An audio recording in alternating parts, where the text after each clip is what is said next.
Hala, 1% na lang. Saan ba yung charger ko? Yun. Charge ko na nga lang muna to. Matutulog na lang ako. Saan ba yung charger? Lobat na ako eh. Yun. Tulog-tulog pa siya oh. Sasayang talaga to ng kuryente. Patang init. Bakit di dito naka-charge? Sino din nagpatay ng electric fan? Ba mga tao dito? Parang di naman pamilya. Paano ba kasi ito tanggal? Hala, naputol. Okay na yan. Kuya, alamin ko lang yung ring light. Magti-tiktok lang ako. Ingatan mo yan ha, baka masira. Sige.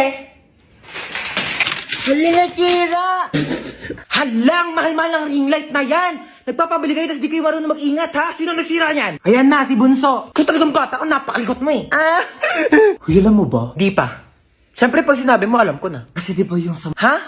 Sabi ko yung may hotdog.